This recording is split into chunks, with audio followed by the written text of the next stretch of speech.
I've been an avid reader of Seth Godin's books and his blog for many years now, and what I wanted to do in this video is take the time just to highlight 10 points that I feel have personally helped me develop in marketing and as an individual as well. And hopefully by sharing the things that I've learned from his work, you'll also be able to develop your own marketing as well. And please leave any extra insights that you've read from Seth's work in the comments below. So I've scattered the different things on Seth's head here with his iconic forehead, as he likes to use on his blog and his books.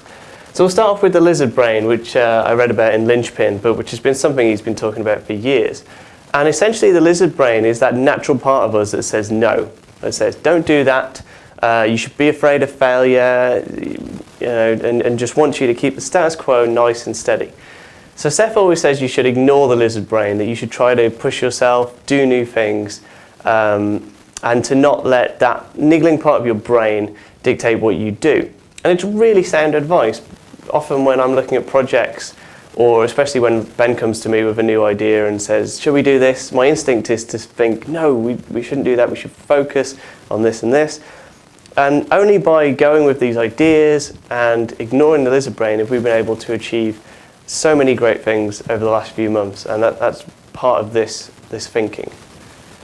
Next, the idea of building a tribe was something I read about in the book Tribes. And it essentially means that you should be a leader of either a small group of individuals in the organisation or people external to the organisation. And you should build people who have the same values as you and who agree with the concepts that you have. So they don't have to agree with everything you say, but if you can combine people under a shared vision and have them work towards something, it works really well. So for example, with my book, I find like-minded people and ask them to review it or tell me what they think of it. I'm building a smaller tribe out there of people who can feed back to me. And the important thing is that the tribe that I've built is very honest. So if they hate something, they will tell me and I can grow as an individual. There's no point having a tribe of yes men. Likewise, with the tribes concept is the idea that anyone can lead. So anyone can be a leader. You don't have to be the top person in an organisation or have manager in your job title. You can be the lowest person in the organisation, and Seth gives plenty of examples of people who are low down, who've still achieved amazing things because they found other people in the organisation or outside the organisation who share their values and who they can integrate into their project and their goals. So no matter where you are, what your job grade or your salary, always be thinking about how you can lead, what you can do to leave your mark on that organisation. Personal brand also comes out of this concept. The idea that alongside working for a company, you should also try and build your personal brand as well. Now what we do at Koozai is every employee has a Twitter handle, which is Koozai, and then their name. Now the great thing is when they're within the company structure, they can tweet during their day, they can interact with people online, and they can grow the company brand because of the Koozai part of their name, but also their personal brand as well, because every employee can take that Twitter handle with them when they leave and change it to a personal one, but still keep all the followers, all the relationships that they've built up over time. So the personal brand and the company brand are very much interlinked for us, and it's one of the ways we've been able to become so well known in such a really short time. Gamify. So Squidoo was one of my first experiences of gamification. When it first started, I became addicted to Squidoo. I really did. I was one of the top members. I think I'm about level 50.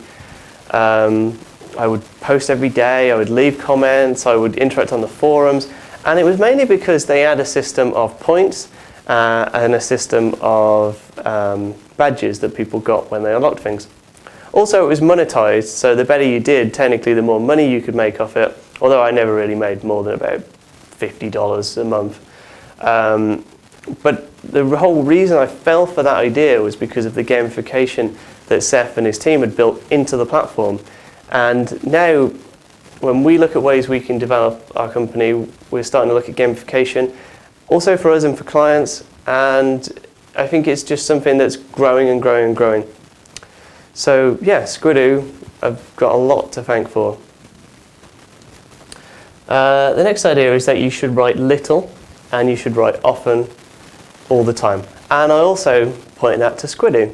The idea of Squidoo is that anybody can write anything they want anytime. And unlike sites like Easy and Articles, which have kind of gone way down, Squidoo seems to still do well after various updates. And anyone can go on and write any content anytime. And really, I think Seth's vision for the site is what's made it so successful. There's no moderators, you write stuff and it goes live straight away. And the best content floats to the top naturally and the worst content falls. But there's no like editorial committee that says you can't write, you've got to write about this. Really, you can do what you want on there. And it's a really good message. And that's why we have everybody here writing content for the blog every month. We've looked at everybody. We've never once thought, you can't write, you can write better than him, so you should write more. We've tried to keep it even across the team, and I think that's worked well. Be weird. The good point in Seth's book about being weird is that your products and services are easier to copy now than ever. So you need to be weird. You need to have a differentiator, something that makes you unique. And part of that is to do with injecting a personality into your brand.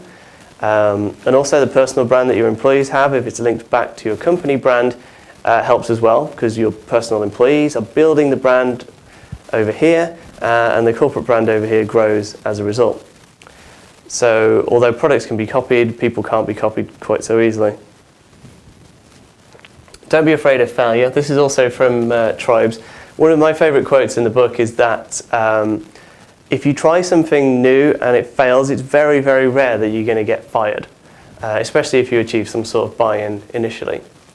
And I think that's one of the key reasons I used to stop putting ideas forward or doing them was because I thought they would get laughed at, or if they went wrong, I would get fired.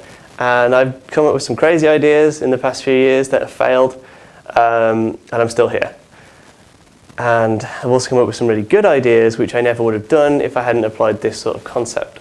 So if you've got a good idea, tell somebody about it. Don't just keep it in your head and ignore it. Again, it comes back to the lizard brain. You should always be thinking of ways to put your ideas out there and to ignore that niggling voice in the back of your head.